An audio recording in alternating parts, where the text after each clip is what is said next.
2006. We reiterate our commitment to ensuring that individuals with disability have access to free tertiary education and equal opportunities to pursue their academic and professional ambitions. Mr. Speaker, the government intends to ensure the implementation of legislation that enjoins public and private employers to reserve 5% of their employment for persons with disabilities. I am aware that a private member was shepherding this bill. Government is going to support that motion in order that 5% of all employment is reserved for persons with disability. Mr. Speaker, Ghana's sports sector, once again, which was a shining example of excellence within Africa, now finds itself at a very critical juncture. Historically, our nation has been celebrated and has had remarkable achievements in boxing, football, and athletics. Unfortunately, this is no longer the case. However, recent years have unveiled depressing structural deficiencies in administration, funding, infrastructure, and talent development. Immediate and comprehensive reforms are imperative to reclaim our rightful place on the global sports stage. Mr. Speaker, we will develop a comprehensive national sports policy to align with international norms. This policy will be accompanied by an exhaustive review of the Sports Act of 2016, that is Act 934, and the rigorous enforcement of the Sports Regulations 2023 LI 2477. Infrastructure development remains paramount in our strategy. The government is committed to refurbishing existing national stadia, completing youth resource centers, and constructing new sports facilities in the new regions. We will also prioritize community recreational facilities to foster greater participation in sports at the grassroots level. Recognizing the critical role of youth development, we are implementing a significant overhaul of grassroots sports with the establishment of the School Sports Authority. This body will oversee structured inter-school competitions and talent identification initiatives essential for nurturing future sporting champions. Over 60% of Ghana's elite athletes have emerged from these school sport programs. The ministry has now been renamed the Ministry of Sports and Recreation.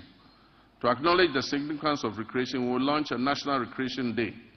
This will be a monthly initiative centered on community engagement alongside an annual National Recreation Festival. These initiatives will encourage keep-fit activities and promote active lifestyles. It will promote traditional games and strengthen community bonds.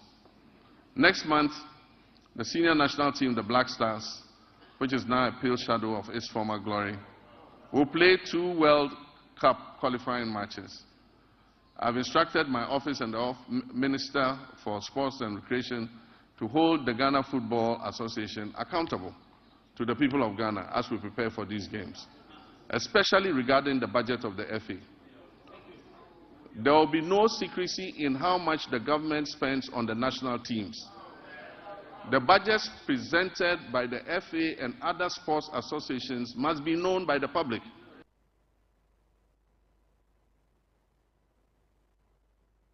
Used to fund these activities. The reduction in government expenditure and waste reduction applies to all sectors of the economy, including the Ministry of Sports and Recreation. Mr. Speaker, tourism, culture, and creative arts remain vital cornerstones of our national development strategy, playing a significant role in job creation, cultural exchange, and economic growth. In recent years, the ministry has launched transformative initiatives to position Ghana as a premier global destination, and this is positive. These positive initiatives aim to harness the country's rich cultural heritage, natural beauty, and our dynamic creative sector. Our flagship initiative, the Black Star Experience, aims to establish Ghana as the gateway to Africa for the global diaspora, featuring thoughtfully curated cultural, historic, and creative arts experiences in collaboration with the private sector, diplomatic missions, ministries, departments, and agencies. Our aim is to position the Black Star Experience as a uniquely Ghanaian tourism brand. The Pan-African Month will be a part of the Black Star Experience. It will include street carnivals, a film week, a fashion festival, a food fair, theatrical and drama performances, concert party competitions, and monthly domestic tourism destinations. We will strategically promote meetings, incentives, conferences, and exhibition tourism to diversify our tourism offerings. Ghana's peaceful and democratic environment positions us as an attractive hub for international summits, business conventions, and high-profile gatherings. We must capitalize on this unique advantage to maximize our benefits and strengthen our reputation as the country that is closest to the center of the world. We're also committed to revitalizing the Accra Marine Drive project, a significant urban redevelopment initiative which was designed to transform approximately 241 acres of Accra's coastline into a vibrant tourism and economic hub. For this vital project was achieved during my presidency in 2016, progress has stalled. We will reassess the work completed and take decisive action to bring this all-important project back on track.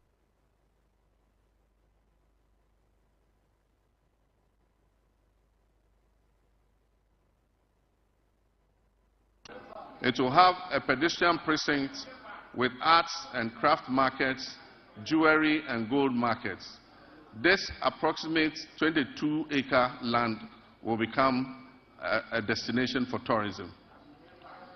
Mr. Speaker, our road network is the cornerstone of our nation's infrastructure, facilitating over 90% of the transportation of goods and services across this country. This vital network is critical in supporting agricultural growth by linking farmers to markets, lowering transportation costs, and ensuring quicker access to essential supplies and services.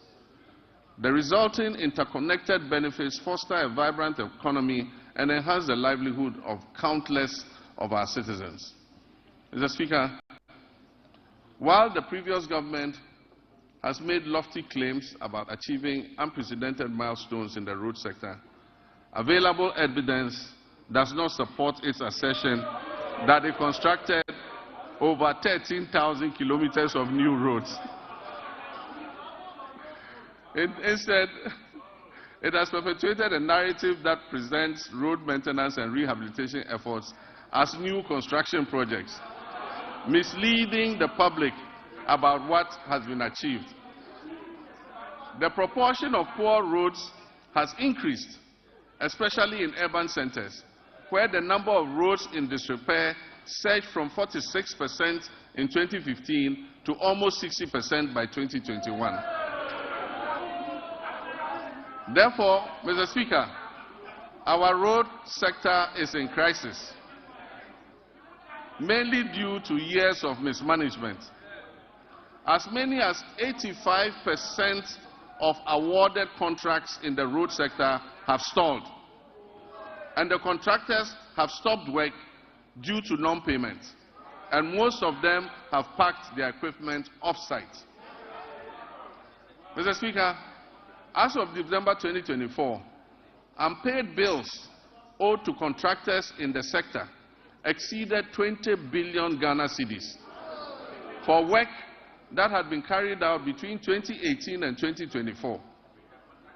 For instance, the Ghana Road Fund obtained a loan of 600 million Ghana cedis in March 2018 to refinance outstanding debts and borrowed an additional 1.2 billion Ghana cedis from a syndication of banks in November 2019.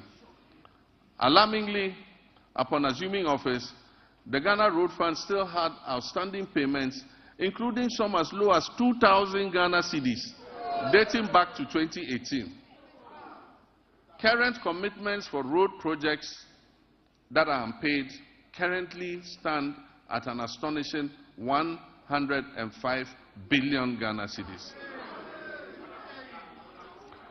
Despite these considerable challenges, this government remains steadfast in its commitment to prioritize vital infrastructure projects that address the pressing backlog of poor roads. Our strategy will be anchored in executing our flagship initiative under the Big Push program. The big push will see major rehabilitation of many key roads in the feeder roads, urban roads, and highway sectors. We will also undertake the following key initiatives to revitalize the road sector. We will reintroduce tolls, road tolls, using modern technology. We will rationalize the road sector portfolio to focus on high-impact initiatives. Mr. Speaker, we will uncap the road fund in order that it can accumulate more money to pay for road maintenance. Mr. Speaker, we will minimize sole source procurement to encourage competition, competitive bidding, and enhance public transparency in the procurement processes. Mr. Speaker, the drip equipment, which was acquired at the last moment as a knee-jerk reaction for electioneering purposes,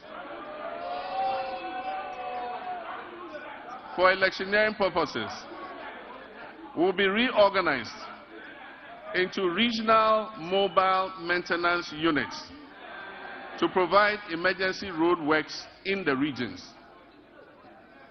Mr. Speaker, I have realigned the Ministry of Transport to oversee 4 modes of transportation: aviation, maritime, inland water transport, road transport, and railways. The government will commission a feasibility study to develop coastal water transport services. This initiative aims to promote alternative modes of transport and ensure their integration into our existing systems under the National Transport Policy. It also aims to enhance tourism, reduce road traffic, and mitigate environmental pollution. Motorcycles and tricycles, commonly known as Okada, hold significant potential as a more convenient, timely, safe, and cost-effective mode of transport. Currently, the Road Traffic Regulation of 2012, LI 2180, prohibits licensing motorcycles and tricycles for fare-paying passengers. As part of our government policy, the Ministry will amend the regulatory framework to regularize the use of motorcycles and tricycles for commercial passenger transport. In our ongoing effort to revitalize the whole airport, the government will facilitate the establishment of the state-of-the-art pilot training academy and a maintenance, repair, and overhaul facility. The Volta region will become a center of excellence for aviation training and aircraft maintenance. This project will create significant employment opportunities. It will stimulate economic growth and bolster tourism in Ho and the surrounding communities. I have directed the airport company to release 10 acres of land at the Ho airport for this purpose. Mr. Speaker, with the completion of the Tema-Mpakadang rail line, the government will launch passenger services between Tema and Adomi. We will also begin developing the necessary infrastructure on the Volta Lake to facilitate freight transport between Tema Port and Buipe as part of our Eastern Corridor multimodal transport system. The Western Railway line will continue to be modernized in partnership with the private sector. This initiative aims to support the efficient transport of bulk cargo and minerals from the mines in Nsuta, Awaso, and Yinahin to the Takoradi port, while providing passenger transport along the Western Corridor. Mr. Speaker, the last attempt by the previous administration to re-establish a national airline has failed. We will reopen a transparent process that will receive expressions of interest to invite competent established partners to work with us to establish a national airline. We believe that an efficient national carrier can help reduce fares on routes where external carriers are currently enjoying a monopoly. Mr. Speaker, our communications and digital technology initiatives focus on expanding our national digital infrastructure to stimulate innovation and enhance public service delivery. We are also dedicated to improving access to information and communication technology, promoting the digital economy, ensuring inclusive and equitable growth across all sectors. Nevertheless, the sector faces several significant challenges that hinder our progress, and these include insufficient infrastructure for delivering weather and climate services across all time zones, fragmented and uncoordinated databases, outdated legislation and policies that do not keep pace with rapidly a rapidly evolving sector. A lack of adequate technology to effectively detect, prevent, and respond to cybersecurity threats, and a daunting debt burden of almost 2 billion cedis. To revitalize this sector, government is committed to reviewing existing laws and policies to better align them with emerging technologies such as artificial intelligence, big data, Internet of Things, and machine learning. Additionally, we will develop and expedite the enactment of the Kofi Annan Center of Excellence Bill. This legislation will establish the necessary framework for the center to concentrate on research and development, consultancy services, and capacity building. Mr. Speaker, access to safe and reliable water and affordable housing significantly enhances the well-being and quality of life of our people. These elements are integral to our research agenda and fundamental to our vision to build the Ghana that we all want. However, the water sector in Ghana faces considerable challenges, including illegal mining activities that contaminate fresh water sources, rendering them unsafe for drinking and agriculture. This alarming situation highlights the critical need for a decisive and ongoing effort to combat illegal mining to save our environment and our public health. Government will prioritize completing new and ongoing water projects to improve access to safe drinking water. This commitment should be good news for the people in the Keta, Adaklu, Wenchi, Sekendi Takrade, Asankragwa, Sehiyuoso, Dodoaso, Kweman, Damfa, Goso, Dwabeng, Aveime, and Edubamso. We'll also tackle critical water projects in Damango, Tamale, Yendi, Sunyani, Techiman, and Takwa to ensure broader access to potable water nationwide. Mr. Speaker, Ghana has a coastline that stretches approximately 550 kilometers. Two-thirds of this coastline is threatened by tidal wave erosion, which impacts nearly 30% of Ghana's population. Rising sea levels have exacerbated vulnerabilities in coastal areas, leading to flooding, habitat loss, and community displacement. Consequently, coastal protection has emerged as a critical national priority. And so, for the communities that are threatened by flood currently, we're going to prioritize building sea defense to be able to protect you. Flooding has become an all too frequent occurrence in many urban centers across the country, resulting in tragic loss of life, livelihood, and property. This scenario underscores the urgent need for sustainable solutions to address these pressing challenges. Many of our drainage systems are inadequate. They are worsened by careless waterway construction and obstruction, and the relentless encroachment on wetlands and floodplains. To tackle these issues, we have to explore alternative sources of funding to support essential drainage works, desilting, flood control, and coastal protection. Mr. Speaker, the quality of life of any nation relies significantly on a well-regulated and efficient housing market that guarantees access to decent homes. Our housing deficit is estimated at over 1.2 million units, and this has been the situation for many decades. High costs associated with land acquisition, construction material, and access to financing have made home ownership unattainable for many, primarily affecting vulnerable populations and contributing to the rise of slums. This government is steadfast in its commitment to complete all ongoing housing initiatives, beginning with the Saglemi Affordable Housing Project. We'll also implement a low-cost social housing project supported by a district housing scheme. This project aims to remove the financial barriers to home ownership.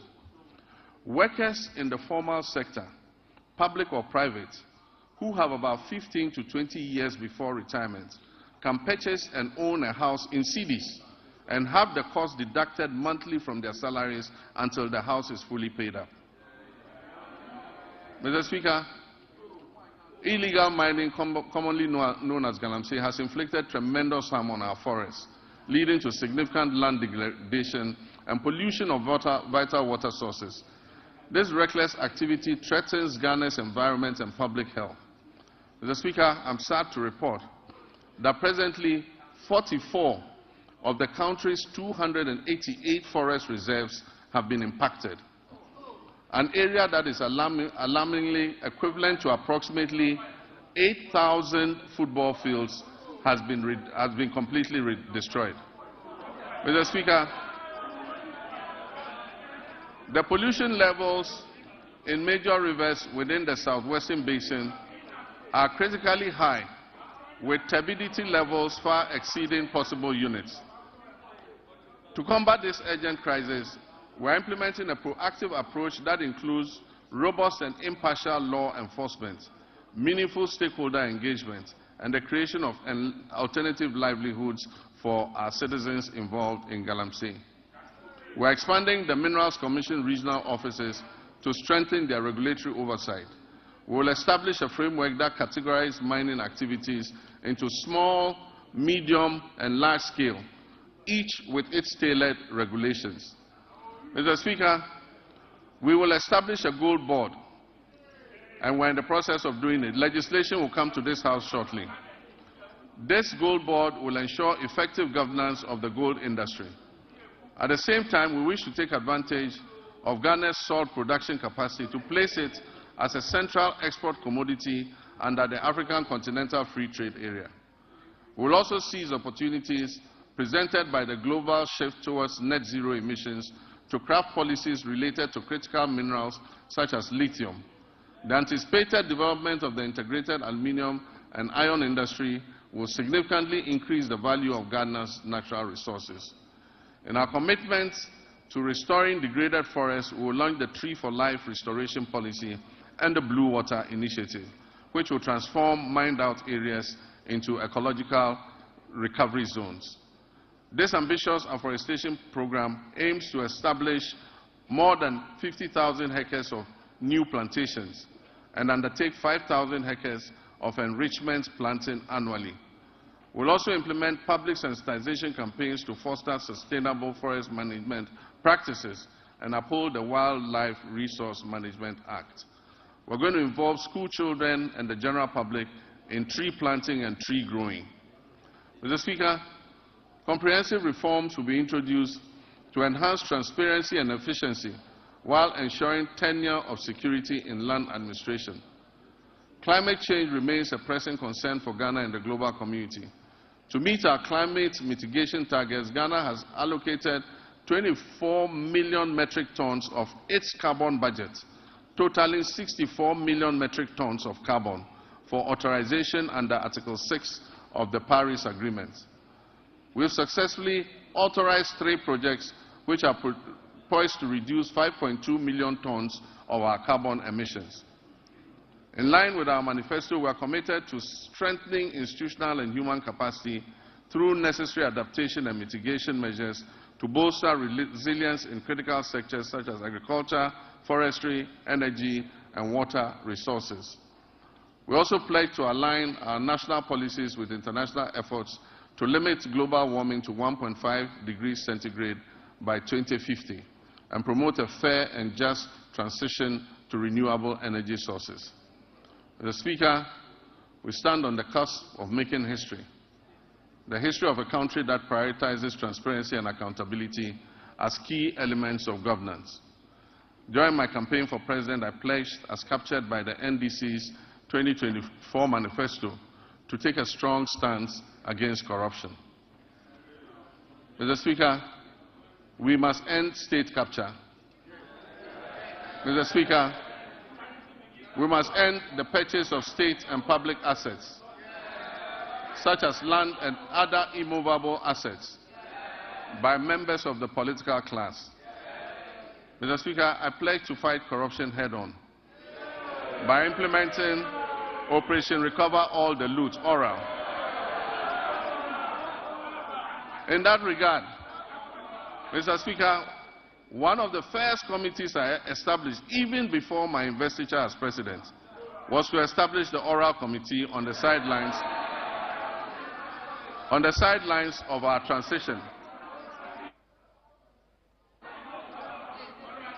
It is instructive to announce that the committee received over 2,000 complaints from the public and has since handed over a comprehensive report.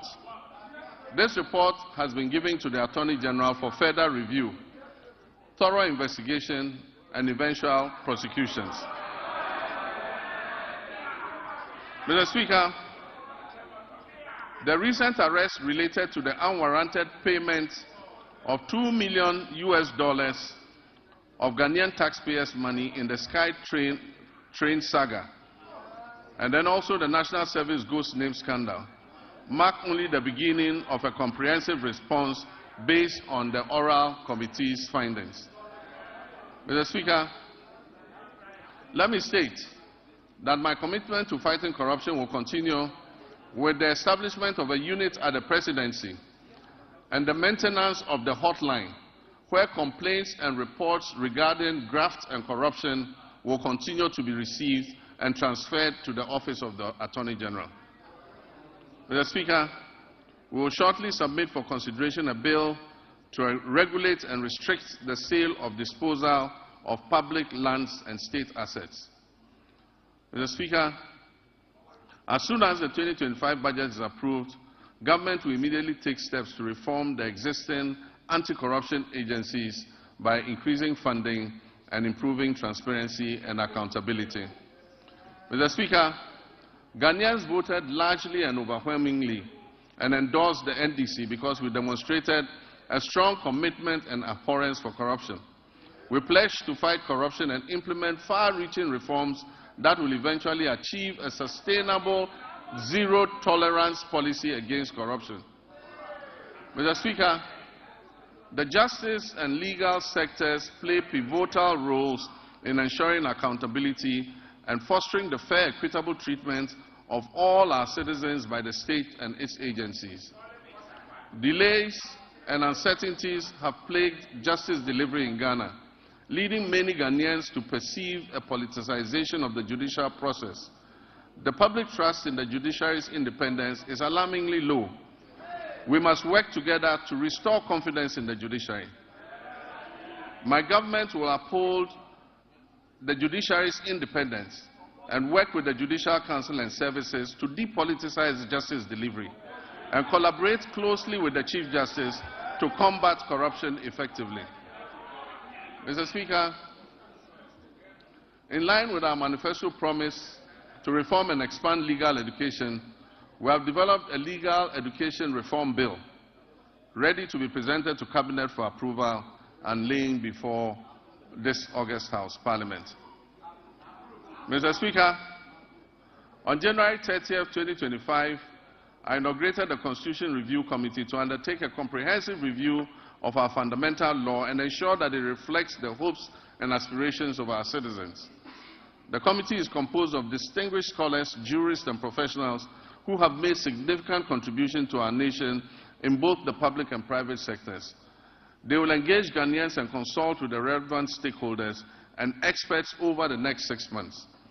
Their findings will ultimately be presented to the public for approval, followed by submission to Parliament for enactment into law, and referendums will be held where necessary. Mr. Speaker, I'm pleased to report that Ghana's internal security remains stable, despite developments primarily rooted in chieftaincy disputes. We firmly believe that even amidst conflict, it is essential for our citizens to coexist peacefully and seek amicable resolution to these disputes. We will initiate comprehensive reform across all security agencies to strengthen our national safety and security.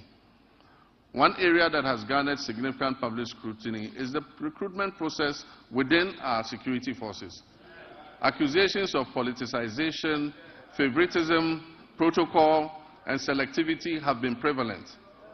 Let me assure you that we are committed to changing that narrative and fostering a more transparent and equitable recruitment policy so that all our young people who wish to serve in these services have an opportunity to do so.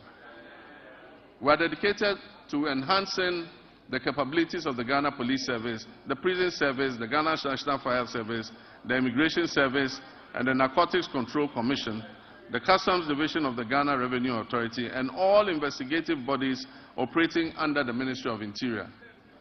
By motivating and re-equipping these agencies, we aim to effectively maintain internal peace and security.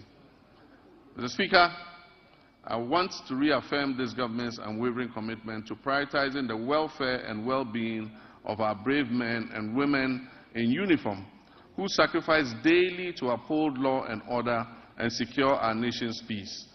We will invest in adequate equipment and suitable accommodation for our security personnel. As Commander-in-Chief of the Armed Forces, I want to emphasize our determination to strengthen our democracies.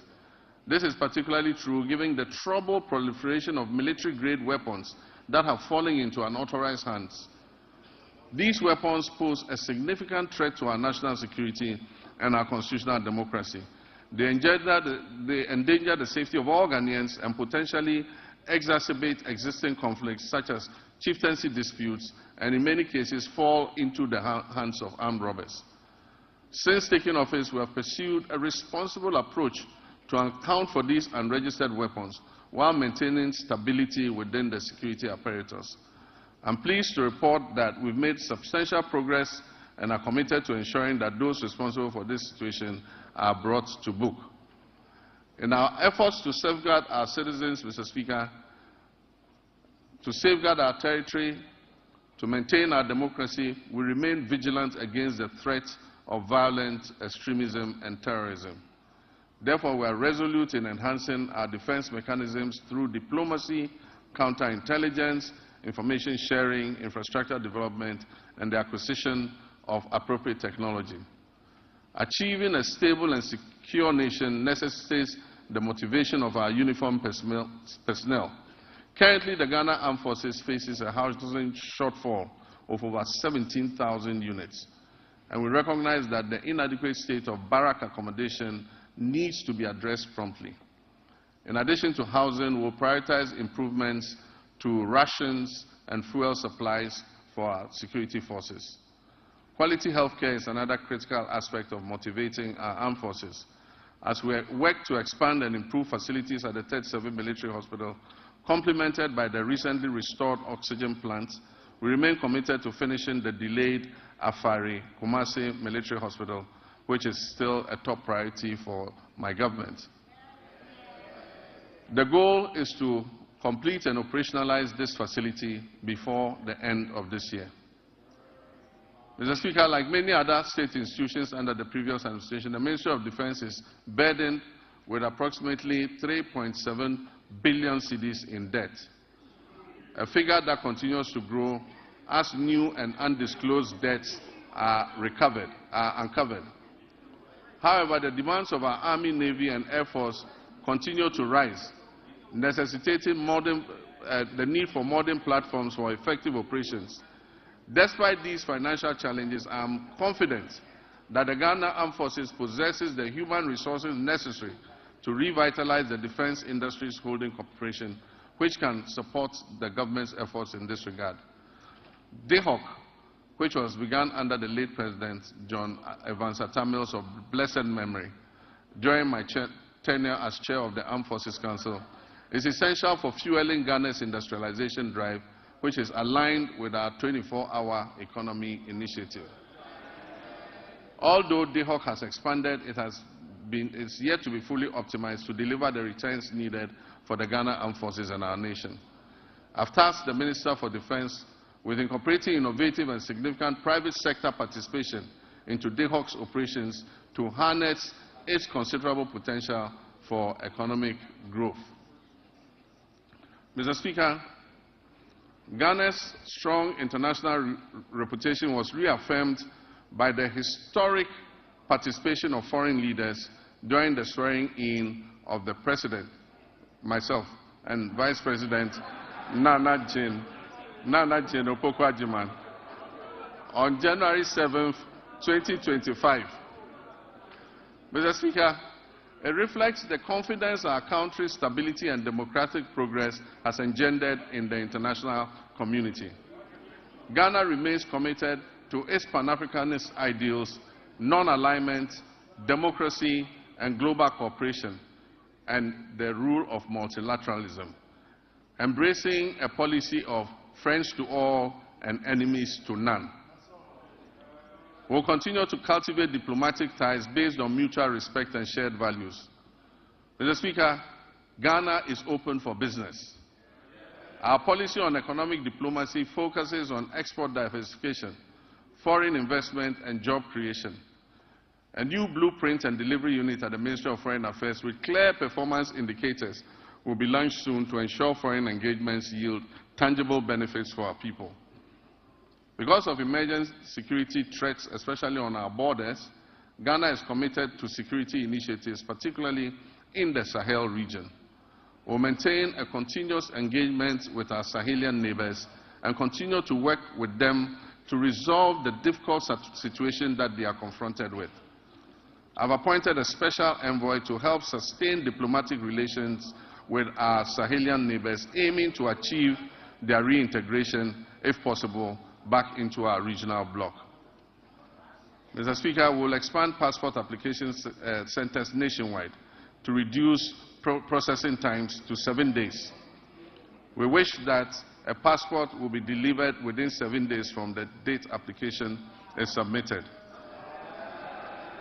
These comprehensive reports at the Passport Office is going to align with our vision of a 24-hour economy. The Passport Office is going to work 24 hours to process passports that have been applied for. Mr. Speaker, as we reset Ghana to serve Ghanaians better, government will also revamp the labor administration institutions in the country. We will promote social dialogue and foster harmonious industrial relations among stakeholders. In the coming months, the National Tripartite Committee, led by the Sector Minister, will organize a national labor conference to discuss pertinent issues affecting labor and employers.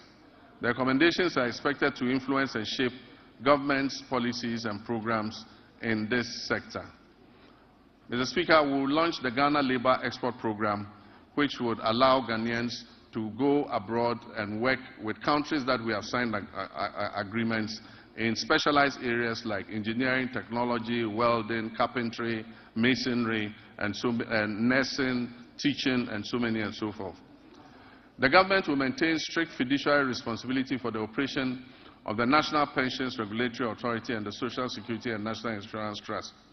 This year, the NPRA will fully automate its internal operations and the pension industry will be regulated. This is critical to safeguarding the growing pension fund assets. As part of measures to increase pension coverage in the informal sector, which currently stands at only 11%, the government will implement an informal sector pension inclusion initiative to increase participation in micro-pension schemes.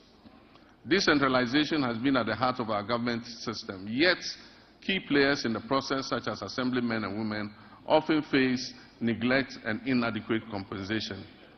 Mr. Speaker, I did promise to pay modest allowance to our assemblymen and women, and I'm committed to keeping this promise. The Honourable Minister, when he presents the budget to this House, would have a provision for allowances for assembly members. Mr. Speaker, I have just unveiled the state of the nation as I came to meet it. I've also disclosed several measures that I intend to take to address the challenges we have inherited. Nonetheless, no matter how well-intentioned our efforts to reset our economy are, they will not yield the desired outcome without the support of the people of Ghana. And so, to my dear countrymen and women, you have clearly and unmistakably expressed your displeasure with the poor governance and corruption that has existed in the past. Mr. Speaker, some of our compatriots did so even at the peril of their lives, just as our 28 February crossroads shooting national heroes did in the Gold Coast. May all such martyrs of democracy, those who have died in the process of elections and in the process of just exercising their civil rights, may they rest peacefully in the bosom of the Lord. Mr. Speaker, we will, as I promised, investigate these deaths and we will provide appropriate compensation to the families of those who have died during the elections. My brothers and sisters, you gave me a compelling mandate that leaves no one in doubt about your expectations of me and my government. You embrace the vision to generate new and well-paying jobs through the 24-hour economy initiative. The arrogance of power that you so much abhor will be a thing of the past. I will enforce and demand the highest standards of performance from those I have chosen to work with me to improve the circumstances of our country. I'll publish a code of conduct that they will be strictly made to abide by. Mr. Speaker, it would be remiss of me if I didn't admit that the entire economic value chain is currently in the internal ICU, As I recall mentioning a few intensive care units, as I recall mentioning a few years ago when we were still in opposition, the economy is even worse than we had envisaged. But this gives us ample opportunity to be innovative in our efforts to resuscitate it. And so what are the key takeaways from me for the people of Ghana? 1, that we shall fight corruption effectively. 2, that we shall run a lean government of no more than 60 ministers. 3, that we shall realign the ministries, agencies, and departments to eliminate duplication. 4, that will introduce austerity, reduce wasteful expenditure and spending, and improving tax collection. 5, that we shall widen Ghana's tax nets, reform tax waivers, especially on investments, and return to our homegrown solutions. 6, that we will grow what we eat and reduce imports of food and goods that can easily be produced here in Ghana. Your voice and contributions will prove invaluable on this journey of national reset, and I encourage you to make your voices heard. I commit to the judicious use of your resources, eschewing waste and ostentation. We will always endeavor to make the most of the little we have, so that together we can guarantee a brighter future for our children and our children's children. Though the state of our nation now may appear bleak and the task of addressing it may seem daunting, nothing should stop us from achieving our goals once we set our minds to it. In one collective push, we can resolve to make this great nation bequeathed to us by our forebears and see it come to fruition. Mr. Speaker, Ghana's economic challenges are not insurmountable. They present the government and everyone else the opportunity to innovate, to reflect, review, and reset, which is the theme for the commemoration of our scaled-down 68th independence anniversary. Mr. Speaker, it is said that there is strength in unity. Ghana's greatest strength lies in its people, its young and energetic youth. If we stand united, we can be more resilient and build together the power of collective action to overcome economic and social challenges. Every Ghanaian, regardless of political affiliation, background, or status, has a responsibility to play a key role in nation building and work towards a complete reset of our country. Mr. Speaker, let me assure you that we are leaving no one behind as we reset to rebuild the Ghana we want. We will rebuild a Ghana that works for all of us and not just a few. We shall live the dreams of our forebears in our lifetime.